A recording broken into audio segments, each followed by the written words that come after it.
Did you know that there's 17 income lessons that every online tutor should know? Thing is, nobody's teaching them. So if you're a teacher or online tutor who's wanting to scale your income online, you need to know what these 17 income lessons are. So in this video, I'm going to break them all down, and to make it super simple to follow along, I've put them into 4 categories: pricing, sales, retention, and scaling. So this is going to be for you if you're just getting started, or if you're already tutoring online, you're looking to scale. I've got something in there for you to help you boost your income by making sure you take note of these 17 income lessons every tutor should know. So let's jump in. All right, so here are the 17 income lessons that every tutor should know, but nobody teaches. So the first one is all about pricing and offers. So I've broken these down into a few different categories. First category is pricing and offers, and I've identified 5 income lessons within pricing and offers. So the first thing is, don't sell your time. You need to sell results. So instead of selling hourly packages or hourly lessons to your students, because when you do that, a few things are going to happen. One, you're going to hit a ceiling because there's only so much time you can give away. There's only so much you can charge per lesson as well. So you're essentially always just going to create an job, a glorified job. There's a complete ceiling on it. What you need to sell instead is outcomes. That's how you can price your service as a premium. For example, hey, Mrs. Smith, I'm going to help your child move up 2 grades in 12 weeks. Selling that beats, hey, how much is it? Or it's £30 an hour or $50 an hour or whatever. Okay. So when you price on a result, and that's how you communicate to your ideal clients, parents and students, they're going to be way more inclined to pay a premium rate for that. People pay premium for results. People pay low cost things for features like hourly rates and hourly lessons and Zoom lessons. You need to make that shift. Number 2, raise your price every 5 students, especially when you're starting out. So if you're just getting started on this, you might start with a founding rate, like a lower cost than what you're going to charge long term. So you can pick up some case studies, some testimonials, things like that. And that does not need to be your forever rate, right? Because otherwise you're just never going to have the margins to grow your business. Okay. So in the beginning, every 5 sales, look to increase your rate by about 20 to 25%. Okay. And now keep doing that until you find the sweet spot when your close rate, meaning the amount of students that you speak to, just completely tanks. Okay. Now, a good indicator to keep increasing the rate long term as well is if 50% of the students that you speak to enroll and they pay and they start working with you. Okay. So let's say I speak to 10, 5 out of those 10 are consistently enrolling. That's a good indicator to start and consistently increase your rate. And so keep doing that until you find a sweet spot. Stretch the price elasticity, meaning how far you can push it, until you find your close rate goes down and you can't get it back up. Then you just go back, and that's normally where you're going to find a sweet spot to keep raising your price. And you're going to get more committed students. You can provide better resources for them. You can spend more on advertising. You can pay your staff better. So you need to charge more so you can grow your business. Okay. Now, next one, number 3, sell in programs, not sessions. Okay. So one of the key shifts you can make is start selling 12-week blocks of tutoring packages. This gives you more predictability, more cash, more committed students, right? And you're going to have better retention. Whereas if someone knows that they are just paying per lesson, they're going to want to reschedule with you. They're going to cancel. If someone's got something that's going out on their bills or their bank statements each and every single month consistently, then they're always thinking when times get hard, what are the luxuries that we've got that we might need to cancel this month? So if you sell in blocks of 12 at least, and then once you've got to that point, you can sell for a longer period of time. Okay, this is going to give you way more predictability to cash and retention. Okay, just avoid selling month to month. It just doesn't give you the margins to grow your business. Okay. 4, groups always beat one-to-one for scale. Now, I'm a big advocate of teaching in groups because 1, it allows you, the tutor, to actually build a real business where you can work on it, not in it. It allows you to impact more students. And of course, it allows you to earn more income. Okay. If delivered correctly, your students will also get better results as well. And this is something that we teach our clients. Okay. Because if you think about it, the only way for you to scale a business one-on-one is linearly. More hours, more time, more students. And then you're going to do the same even if you get to the point where you hire another tutor. The only issue is Like you're fully booked, so you don't have time to speak to new students, enroll them, and actually fill another tutor's timetable. Okay, so you can triple your income and more by just shifting to groups. You can serve more students, and it's way easier to train and help your staff earn more as well and have more impact long term. Okay, so 5, create a fast action rate to boost cash. So when you present your investment to work with you at the end of a sales consult with a student, in order to create more urgency, to get them to take action on the call, create a fast action offer. So for example, Mrs. Smith, it's $1,500 for the next 12 weeks. But if you want to pay it all up front now, today, whilst on this call, we actually have an action taker special. It's just $1,200. How would you like to pay that? And if you present it that way, one, you're going to have more cash, obviously up front, because if people are going to split it up and you're charging the same amount, then, it's going to take you longer to claw that cash in. So if there's an incentive, more students are going to pay it, plus it gives you more cash to keep investing back into the business. And at the same time, you'll collect more cash on the call instead of people thinking about it. Now, in terms of creating payment plans and differences, I would normally add on 20 to 25% for installment plans. Okay. So that's it for pricing and offer lessons. Let's move into sales and enrollment lessons. Okay. So number 6 is always enroll on a sales consult, not after. I see so many tutors say, hey, I don't like to pressure the clients, and everybody always ends up paying me, or most people always ends up paying me, and I just send them an invoice afterwards. Those are the exact type of people that leave so much money on the table. So you've got to collect payment on the call with a student, okay, and parent, because you've got them into the buying pocket. They're ready to pay you, and then you let them go away and think about it, and then if they come up with all sorts of other reasons why they shouldn't do it. Okay, sure, some people will come back, but you're leaving a ton of money on the table from not doing it. So to boost conversions, make sure you collect payment on the call. Okay, after the call, leads are no longer in that buying pocket. Number 7, objections are opportunities, not rejections. Okay, so this is where the sale is really made. So your ability to master and learn how to handle and tackle these objections and even prevent them from coming up in the first place is the key to scale your income. Now, there's only 3 types of objections that will come up at the end of a sales consult with a student. 1's uncertainty, 2 is support, and 3, financial logistics, right? So in order to handle these, all you need to do is do it systematically. So the first thing you do is always diffuse the objection. Just let them know that you're on their side of the table and you're here to help. So let's say Mrs. Smith says, oh, it's a little bit too much. Look, no problem. I completely get it. Okay, diffuse it. Make sure they know it's not an issue. Okay. Now, the next thing you do is always remove uncertainty, because you want to make sure they 100% what you want, what you've just presented to them. Okay, cool. We can speak about that. But Mrs. Smith, can I just understand what we've been through? Do you still feel that this is 100% what little Johnny needs in order to help him boost his grades? And is it 100% something you want him to do, or has something changed? No, it's 100% what we need. We 100% want it. He 100% needs to do it. Got it. I've removed uncertainty just in case they were unsure on what I presented. Now I can isolate the objection. So what I'm hearing then is literally just finances. Other than that, you'd be wanting to get started today. Is that correct? Okay. And they say yes. Now I can handle the financial objection, and then I can tie them down and make the enrollment. So that's how you handle objections at the end of a call. They're opportunities for you to seal the deal, not rejections.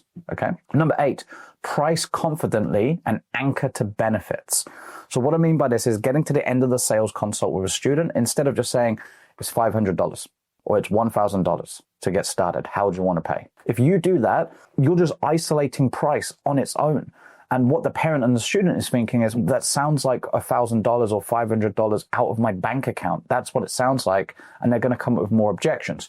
So what you want to do is attach it to benefits, anchor in the benefits. So look, Mrs. Smith, in order to get started, it's just $1,000. And that's so that we can do an initial assessment with Jimmy to build a customized learning plan, so that we can make sure that he's able to master all of the content, but most importantly, make sure he's able to achieve the top marks on his SAT exams. How would you like to get started? Now I've labeled in the benefits and anchored the benefits in, instead of isolating price alone. It's a lot more desirable. Okay. Now you say that, and now you just stay quiet and you listen instead of talking them out of it. Okay. Parents buy confidence. Number 9, founding discounts are temporary. So we spoke about this at the beginning. In the beginning, you might start with a lower rate. Okay. And then you might increase your price once you've got students' results and things like that. But you can only do this for the first students. Okay. Use it to get your first students if you're just getting started, and then completely remove any discounts or special offer or case study rate. Okay. If you do keep it discounted long term and you offer discounts, nobody's going to take you seriously. You're not going to get committed students and your business won't grow. Okay. So just remember, any discounts that you offer in the beginning are purely to get your initial batch of students in. And then long term, you need to find the pricing sweet spot, and you do need to charge premium. Guys, quick interrupt. I hope you're enjoying the video, but I wanted to make sure you picked up your copy of Teaching on Your Own Terms. It's my best-selling book, and it shares with you the exact 5 steps that I've used with over 2,000 teachers at this point, helping them build their dream online teaching businesses. It went to bestseller in 7 categories. It's been featured by NASDAQ in Times Square, New York City. And I know you're going to love it. Inside of the book, you're going to learn things like how to position yourself as the go-to tutor in the marketplace, and the offer that you can create to get your ideal students reaching out, and how to communicate that. I'll share with you what I've seen as the best advertising strategies to get in front of new students and parents who want what you've got, how to sell your services, and everything you actually need to include in an online group tutoring business to make sure your students crush it and get great results. There's some free gifts and bonuses in there. I think in the first couple of pages, there's a link. You can go and grab some free gifts on me. But I know you're going to love it. Teaching on Your Own Terms. I'll leave a link down below in the comments, and go and pick up your copy today. All right, number 10, sell the dream, not the features. So I've seen so many tutors make this mistake. It's like, hey, here's what you get. You get these Zoom lessons. You get homework each week. I'm going to give you a parents' evening, and it costs X. Well, now what's happening is you are anchoring the price or the investment against each of those individual features. Okay, people do not pay for features. They pay for the dream. They pay for the result. Okay, so you need to sell outcomes.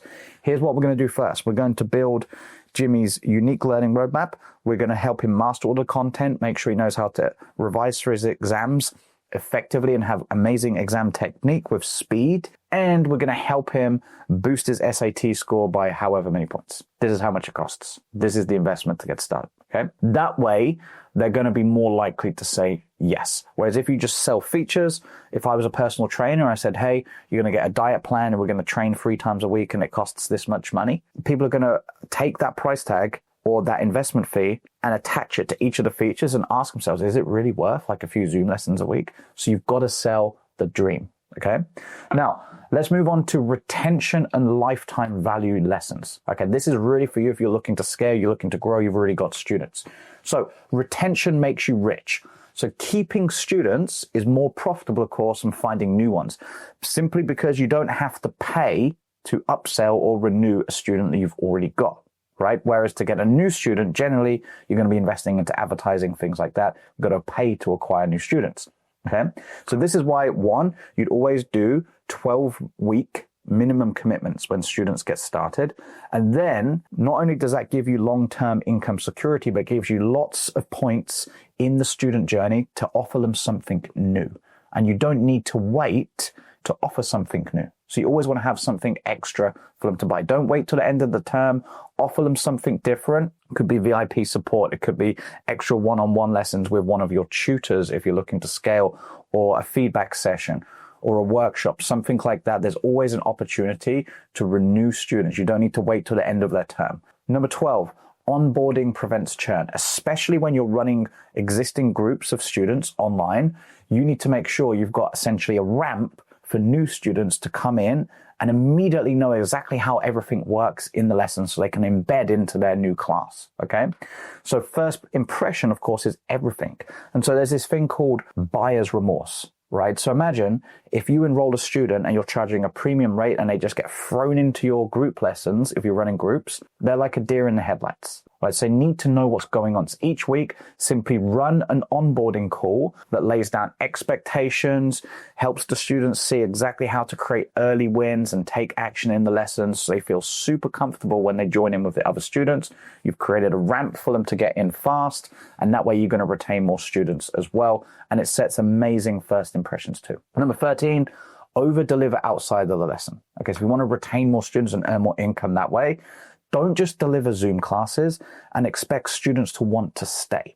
Okay, you need to create stickiness in your online tutoring programs, and you do that by adding in additional things like homework clubs where all of the students can attend, they can be around you more or around your teaching team more, and they like that. They can ask questions, you can make it fun, you can create competitions. You want to have some sort of feedback loop, whether that's monthly or they have specific one-on-one check-ins at some point, just like a school would offer parents evening to update the parents on their students' progress. You need to have that as well inside of your program. And then you're going to want to have some sort of community. So somewhere where you can educate and you can mentor and you can be a leader for the parents and students. And in that community, you can create, this could be a WhatsApp group, it could be a Facebook group, it could be Class Dojo, something like that, a school community group where you can be in there making it fun and create that winning environment, okay, where the parents want to stay, the students want to stay because they value what you've got more than just the Zoom lessons, okay? So this will help you also create loyalty and more people are likely to refer it, okay? Now, 14, renewals, as we said, are easier than new sales. Okay, so don't wait. We had something similar previously, but with this one slightly different. Don't wait to start renewal conversations. Okay, the cost of acquisition, remember, is 0 when you retain students. So what you want to do is once you've got your 12-week program and students have enrolled in that, you want to identify where are the peaks in that student journey. That's when the student's feeling awesome. And you're looking not just for those big result wins, but emotional wins when they're going to see a change in confidence or reduce stress. An action win, maybe when they've completed a mock test or when they've submitted some homework or they've completed a first action step and they've built a study plan, something like that, or even just attending a parents' evening session or a check-in. You're always looking for these wins, and that's when you can offer them something new. Okay, so don't wait to start renewal conversations. And so in the beginning, you offer 12 weeks. It's like, hey, let's date first, because someone's only just met you. They're not going to sign up for a whole period of time. Some people might, but not majority. All right. And now you could say, hey, what, Johnny's doing really well. What do you think about, like, we make sure Johnny's got continual progress for the rest of the academic year? And I can offer you, like, you know, why don't we put in a package so Johnny can commit long term, because I think this is how long it's going to take to get him to said result. And always be looking for renewal opportunities with your students. That's how you retain more, instead of waiting until you have to chase them after their initial agreements ended. Number 15, build a pricing ladder.